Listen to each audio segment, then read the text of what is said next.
आइए सुनते हैं प्यारा सा शिव चर्चा होली भजन गीत। फागुन में होली मनाव सखी, फागुन में होली मनाव सखी, फागुन में शिव चर्चा कराव सखी, फागुन में शिव चर्चा कराव सखी, फागुन में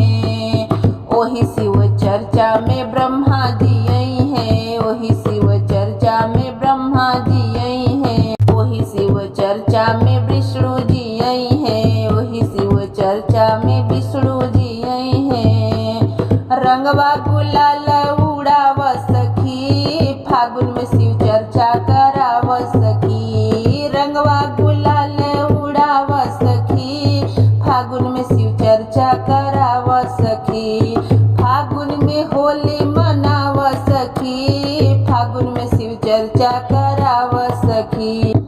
ओही शिव चर्चा में शिव भोले आई हैं, ओही शिव चर्चा में शिव भोले आई हैं, शिव भोले आई हैं हो गौरा मैया आई हैं, शिव भोले आई हैं हो गौरा मैया आई हैं।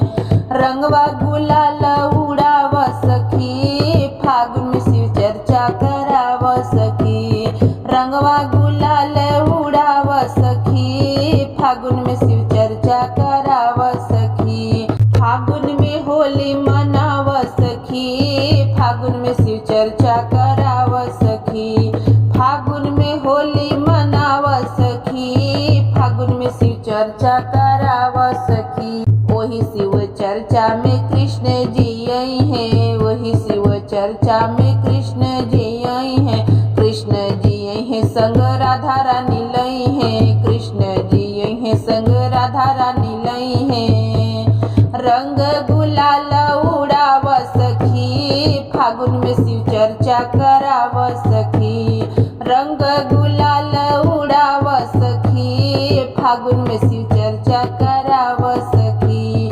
फागुन में होली मनाव सखी, फागुन में शिव चर्चा कराव सखी। ओही शिव चर्चा में राम जी आई हैं, ओही शिव चर्चा में राम जी आई हैं, राम जी आई हैं संग सीता मैया आई हैं, राम जी आई हैं संग सीता मैया आई हैं।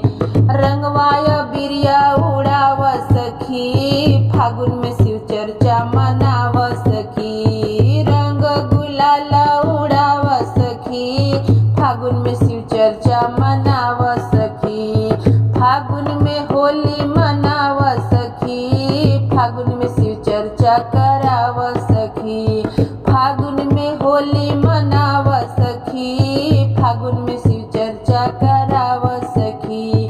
ओही शिव चर्चा में भक्त सब आई हैं, ओही शिव चर्चा में भक्त सब आई हैं, भक्त सब आई हैं हो संत सब आई हैं, भक्त सब आई हैं हो संत सब आई हैं। रंगवा गुलाल उड़ाव सखी, फागुन में शिव चर्चा कराव सखी, फागुन में होली मनाव सखी, फागुन में शिव चर्चा कराव सखी, फागुन में होली मनाव सखी, फागुन में शिव चर्चा कराव सखी। ओही शिव चर्चा में गणेश जी आई हैं, ओही शिव चर्चा में गणेश जी आई हैं, गणेश जी आई हैं संग रिद्धि सिद्धि लाई हैं, गजानन आई हैं संग रिद्धि सिद्धि लाई हैं। रंगवा गुलाल उड़ाव सखी, फागुन में शिव चर्चा कराव सखी, रंगवा गुलाल उड़ाव सखी,